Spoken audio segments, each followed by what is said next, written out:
The used car market has officially begun to collapse as we approach the end of the year. While plenty of experts have warned us about the wave of inventory piling up and prices collapsing, the mainstream media has remained largely silent on the issue. We all know that following 2020, the car market exploded with prices jumping up to levels we have never seen before. Nearly 82 out of 100 new cars sold went over the MSRP price, a showcase of just how tight and competitive the market had become following a massive chip shortage, supply issues, and unprecedented demand. But as fast as we jumped up, we are now falling down. To understand just how bad things are getting, look no further than the Mannheim Used Car Price Index. This is a measurement that looks at wholesale prices, or the prices the dealers themselves are paying for inventory. It's down nearly 15% from its peak just months prior, and while that may not sound like a lot compared to pre-2020 prices, it's the pace that has dealers around the US shocked. Right now, as we speak, prices in the wholesale space are falling 2.1% per month, which annualized means that if this type of fall continues, by next year, prices should be down around 30%. Now, of course, what everyone is slowly realizing is that despite this fall in wholesale values,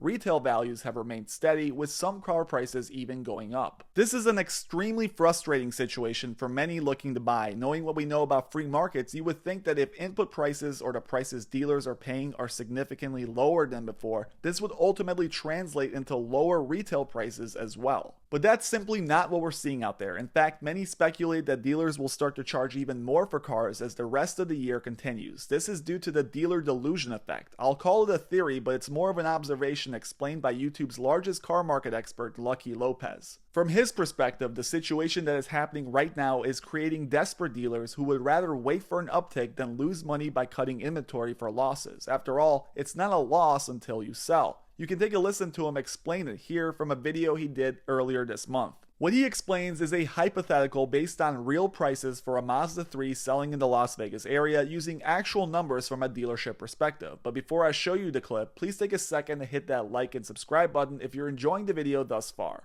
Now back to the clip.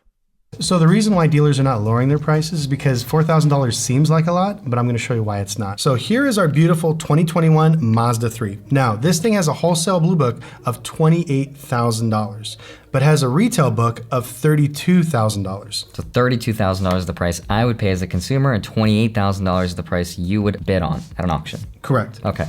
So let's say we purchase this for $28,000. So we're gonna get an estimated $4,000 profit. So we need to pull out our $4,000. Yeah, so every dealer at this point is gonna think that they're gonna make $4,000. But right. The second you buy it, we're gonna have what's called an auction fee. So I need you to peel off $300. All right, so 1, 2, 3. That's going over there. All right, so now that we got that out, well, most dealers do not have the capital to carry these cars themselves. They have flooring lines or lines of credit. So it costs money to put them on there. So I need you to pull off another $200 because we're gonna be adding it onto our line of credit. 200, all right, 500 down. All right, now it's official. We paid the car, it's ours. The first thing dealers do is we take it to the dealership and we do what's called recon. We go over the car, we look and see what it needs to get it frontline ready. So the average recon on a used vehicle is around $1,000. So I need you to peel off $1,000. That's a whole pile. Yeah, exactly. So now all we have to do is detail it. I need you to pull out $200 so they can wash it, detail it, and correct the paint. Okay, 200 right there. So there's $200. So now it's officially frontline ready. It's ready for sale. So what do we have to do now? We have to put it on Car Gurus, Auto Trader. We need to put it online, and that's going to cost us about $500 and a marketing budget. So we need to pull off another $500. Jeez, $500. Okay.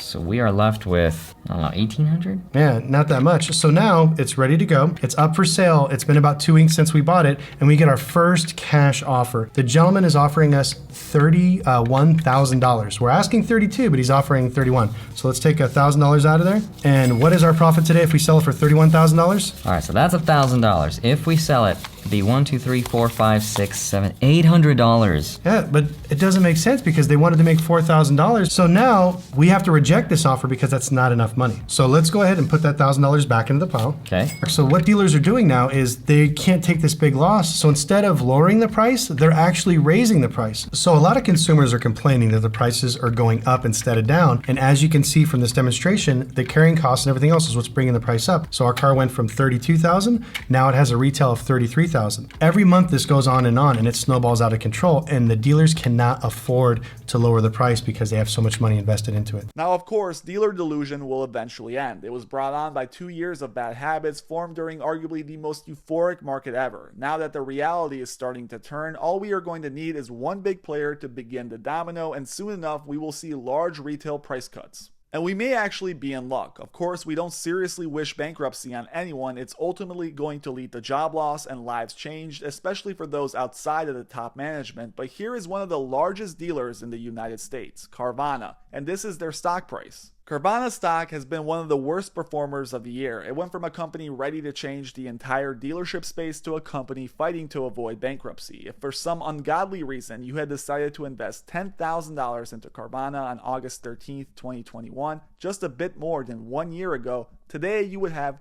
$204. Yes, that is a 98% loss, and this wasn't a meme stock or a cryptocurrency. This is an actual company functioning today with one of the largest used car inventories on the planet. Carvana just had its conference call, and the troubles are very, very serious. In fact, at one point during the call, analyst Nate Schindler of Bank of America basically straight up told them they won't make it, saying, so wait, even at 400,000 annual units, or let's say 100,000 in a quarter where you are right now, you had 150 million in interest income. At 13.5% EBITDA, you won't cover that. It was one of the most shocking calls of all time, and basically the summary is that Carvana is most likely going out of business. With such a flood of inventory following this presumed outcome, you can bet that the car market will be changed forever. While retail prices have remained steady for this entire year, the more this divergence grows and the higher interest rates tick up, the further down the price implosion will be. Not only that, but consumers are now finally picking up on this trend, and deflationary psychology is overtaking the market. Why buy now if you know that 3 months from now the price is going to be 7 to 15% lower? You are essentially getting a discount for waiting. Thank you guys for watching. As always, please make sure you hit that like and subscribe button if you enjoyed it. Also, don't forget to check out Lucky Lopez and Andrei. Their channels are in the description below.